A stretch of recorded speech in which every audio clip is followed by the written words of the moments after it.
IPL 2024 తర్వాత KL Rahul టీమిండియాకు దూరమయ్యాడు. Cash rich league లో స్థాయికి తగ్గట్లు రాణించలేకపోయిన ఈ వికెట్ కీపర్ బ్యాటర్ కు టీ20 ప్రపంచ కప్ 2024 జట్టులో చోటు దక్కలేదు. అయితే తాజాగా శ్రీలంకతో జరగనున్న ద్వైపాక్షిక సిరీస్ తో కేఎల్ రాహుల్ పునరాగమనం చేయడం దాదాపుగా ఖాయమైంది. అంతేకాదు కెప్టెన్ రోహిత్ శర్మ ఈ పర్యటనకు దూరమైతే వన్డే జట్టుకు కెప్టెన్ గాను ఈ కర్ణాటక బ్యాటర్ వ్యవహరించనున్నాడు. జూలై 27 నుంచి టీమిండియా శ్రీలంక టూర్ మొదలు కానుండగా తొలుత 3 మ్యాచ్ల టీ20 సిరీస్ ఆడనుంది భారత్. అనంతరం ఇరు జట్ల మధ్య వన్డే సిరీస్ జరగనుంది. ఇదిలా ఉంటే కేఎల్ రాహుల్ కు సంబంధించిన ఆసక్తికర వార్త తెర మీదకొచ్చింది.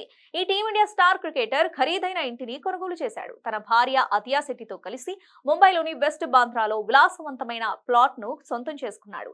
ఇందుకోసం రాహుల్ అతియా జంట 20 కోట్లు ఖర్చు చేసినట్లు సమాచారం. వెస్ట్ బాంద్రాలోని 3,350 చదరపు అడుగుల విస్తీర్ణం గల ఈ ప్లాట్ కోసం 1.20 కోట్ల స్టాంప్ డ్యూటీ కూడా చెల్లించినట్లు తెలుస్తోంది. ఇక ఇదే అపార్ట్మెంట్ లో ఇప్పటికే బాలీవుడ్ సూపర్ స్టార్ అమీర్ ఖాన్ సైతం ప్లాట్ కలిగి ఉన్నట్లు సమాచారం. అదేవిధంగా జాన్వీ కపూర్, తృప్తి డిమ్రీ కూడా ఇక్కడ నివాసాలు కలిగి ఉన్నట్లు తెలుస్తోంది. దీంతో బాలీవుడ్ హీరోయిన్లకు దగ్గర కావాలనే వెళ్లాడని రాహుల్ పై సెటైర్లు పేల్చుతున్నారు. ఈ మేరకు ప్రముఖ స్పోర్ట్స్ వెబ్సైట్ తన కథనంలో వివరాలను వెల్లడించింది. కాగా భారత క్రికెట్ జట్టులో కీలక సభ్యుల్లో ఒకడైన KL Rahul BCCI central contract జాబితాలో గ్రేడ్ ఏ జాబితాలో ఉన్నాడు.